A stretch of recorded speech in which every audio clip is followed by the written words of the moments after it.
Hello my viewer, and thank you for joining us once again. This is Kuraetu TV. My name is Daniel Lovi, and on this episode, as the IEBC continues to strategize and put efforts together to ensure credible preparation for the August polls, it has however urged all aspirants to ensure that they secure all the legal documents to be presented on the board for verification purposes as well as the clearance purposes. There are 5 critical and statutory documents that an aspirant should submit to the IEBC in readiness for the August polls and to be legitimately registered as an aspirant. And these are: one of the requirements of a candidate is to have a good conduct. That is a certificate of good conduct. That means the particular Kenyan holder has been searched in the criminal records of Kenya and no criminal record has been traced. The validity of a certificate of a good conduct is based on the information provided from the date of issuance of the certificate. A certificate of good conduct or equivalent document is an extract from the judicial record or administrative authority in the relevant country testifying to good conduct or to any criminal convictions recorded against the individual. For one to acquire a good conduct certificate, you have to log into the eCitizen DCI portal, apply for a police clearance certificate, print 2 copies of the invoice and 1 copy of Form C24, form for fingerprints, and present to the DCI offices or your nearest Huduma Center for fingerprint processing. The other document required from a candidate is a tax compliance certificate. It is an official document issued by KRA as a proof that the bearer is filing returns and paying taxes. The certificate is issued to an individual or a company.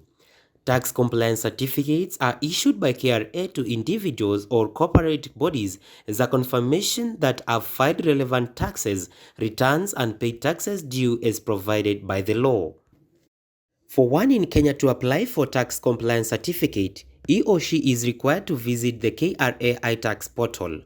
Enter your KRA PIN number, enter KRA iTax password and solve arithmetic questions, iTax account dashboard, and then apply for the tax compliance certificate.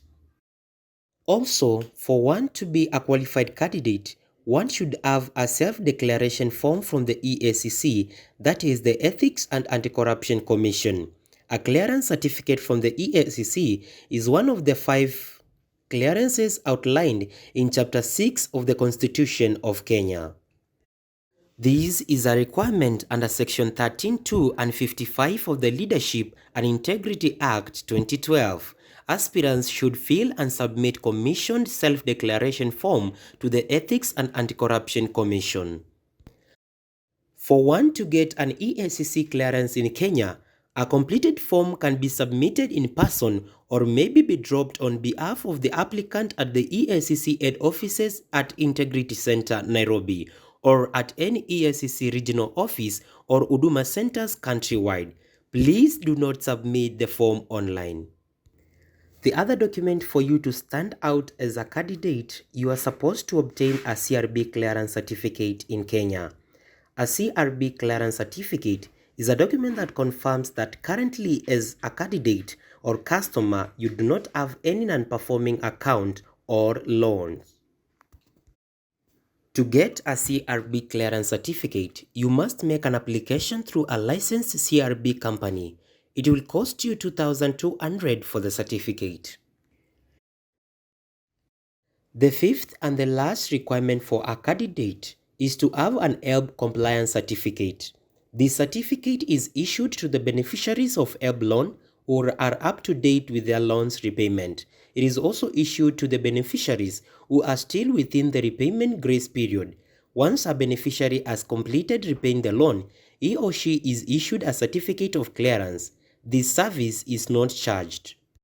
One of the better ways to apply for HELB clearance certificate online, it is to log into the HELB portal and go to the online service tab. Click on the application for clearance certificate, provide your phone number, where you will receive a code that will enable you to proceed. You will receive a direct link to download your certificate. Thank you always for choosing Kuraetu TV. Let's meet in the next episode. I've been your host, Daniel Lovi. Make sure that you don't forget to like, share, and most importantly, subscribe to this YouTube channel. Thank you.